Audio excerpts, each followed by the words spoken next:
I'm O.W. Root, and this is Pleasant Peninsula. Lake Michigan, Lake Superior, Lake Huron, Lake Ontario, Lake Erie, the Great Lakes. What comes to mind when you hear those names and that broader term Great Lakes? Well, you know, these huge, grand bodies of water. You know what these are. The truth is, unless you have been here, you don't really understand what that great in Great Lakes means. It's really funny. Anybody can look at a map and see how big these bodies of water are. And Lake Superior is bigger than a certain number of US states. You can see that. It's not a mystery. We possess the ability to look at maps of different places. So even if you've never been here, you can put two and two together and realize these are huge, huge bodies of water. But there's this interesting disconnect where unless you've seen it in real life, you don't really get it. And it's the term lakes. When people hear the term lake, they think in their mind of a small inland lake with pontoon boats, small little fishing boats, no waves, no real waves, and just a nice still water. They don't think of a beach or shoreline, big long shoreline. They certainly don't think of dangerous waves. They don't realize how perilous it is. And it's, even though, again, as I said, they can look right on the map. They can see, no, these are not inland lakes. These are huge bodies of water. They don't understand until you stand on the shore of Lake Michigan or Lake Superior and look out over the water and see these whitecaps rolling in, see these ferries, or not ferries, excuse me, freighters in the distance, or feel the undertow, or feel the wind on your face, or in November, looking out, watching a ferry make its way out to Beaver Island. That is not a lake. It's something more to people. Even though it is a lake, it's really more of a sea. Because when people think of seas, Mediterranean Sea, they think of something bigger than a lake. They think of almost the ocean, kind of. That's generally what people think it seems to be. And it doesn't matter, as I said, that they can see objectively how big they are. The linguistic element throws them off. Lake always sounds like something smaller. And I think it's really interesting because I've talked to a lot of people, and I know that people in Michigan might be shocked by this, that people don't understand how big they are. People who have spent their lives on the Great Lakes might ask, what are you talking about? Who's confused about this? Talk to people who've never been here. They don't understand it. They really don't get it. I've talked to people, I've showed them videos, and they're kind of blown away. And they still don't truly get it because they have never stood on the shore. But they have seen a video up close and personal and they can feel something more than just looking at the map. And it's just a really interesting thing. And even a lot of these people who don't understand and then who come to understand because they come here, I've asked them about this question. Why is it? Why don't you understand? And it is the lake aspect. It is the linguistic aspect. But it's also just it's a seeing. You have to see to believe or something.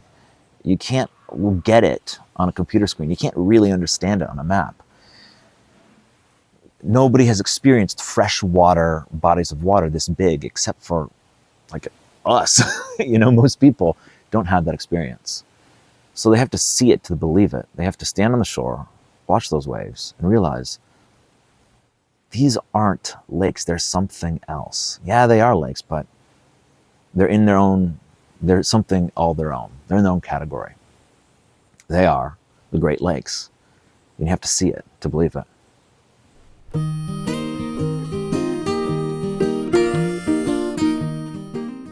Many years ago, there were two American Indian lovers. The man went out into Lake Superior and never came back. And the woman stood there on the shore, weeping, crying, lamenting the loss of her beloved. They say that still, all these years later, you can hear her crying, singing, moaning, weeping to this day. It's on the beach at Bete, Grise, way up in the Keweenaw, almost the very northern tip of the Keweenaw. And the singing that you hear at Bete, Grise isn't in the wind, it's not coming off the water, it's literally in the sand itself. I've been to Bete, Grise and I've struck the sand. That's how you make this sound. That's how you bring this sound out.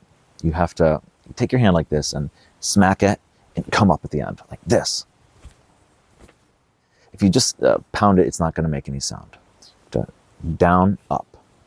It's almost like a violent massaging motion.